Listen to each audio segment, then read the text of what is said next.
Bonjour et bienvenue donc sur OpenOffice pour les enfants. Donc c'est la version simplifiée en fait de OpenOffice.org, donc qui est le logiciel libre, la suite bureautique que l'on connaît, qui est l'équivalent de Microsoft Office mais en libre et gratuit bien évidemment. Donc là cet OpenOffice était vraiment simplifié et allégé pour permettre aux enfants d'écrire du texte, de faire un petit diaporama qu'on appelle présentation, et également un tableau de calcul avec des calculs très simples. Vous voici donc dans la nouvelle page d'accueil d'OpenOffice avec des icônes qui représentent chacun un logiciel. Donc là, Writer, c'est le traitement de texte, l'équivalent de Word, un logiciel de dessin, Impress, qui est l'équivalent de PowerPoint, et Calc, que l'on appelle Calc, qui est l'équivalent de Excel. Et là, c'est pour ouvrir un document existant, donc si l'enfant a déjà fait un texte ou une présentation et qu'il l'a mis dans sa clé.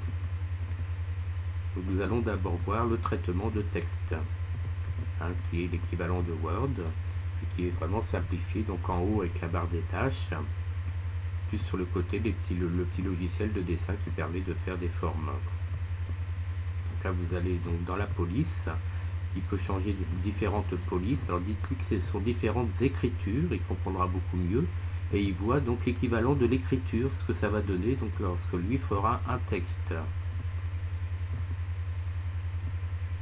Donc il y a quand même beaucoup de choix dans les différentes écritures. À côté vous avez donc l'orthographe, donc pour vérifier l'orthographe et la grammaire. Pour enregistrer son document, donc enregistrez-le sous la clé. Si vous avez 4 Go par exemple, c'est suffisant. La couleur de police, alors ça c'est la couleur des lettres, comme ça il va mieux comprendre. Ça c'est pour faire un arrière-plan. Ça c'est pour réduire ou agrandir donc la police, donc pour faire des grosses lettres ou des petites lettres. Et là pour le mettre en gras, pour souligner. Et là pour ajouter une image.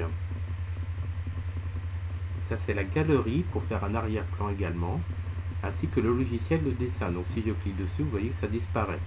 Donc là je reclique et donc les différentes formes réapparaissent. Alors là il peut faire différentes formes, donc des lignes, des rectangles, des ronds.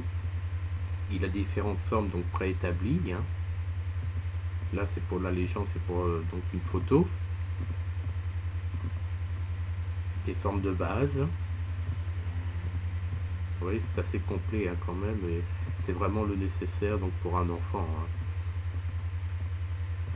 Donc là il peut faire des cœurs, des étoiles, des lunes. Donc c'est très bien déjà qu'il commence l'apprentissage de ce traitement de texte là, pour ensuite passer plus tard au collège sur un traitement de texte normal. Il sera déjà habitué donc au traitement de texte. Ça c'est la barre donc des menus donc que nous verrons dans les prochaines leçons.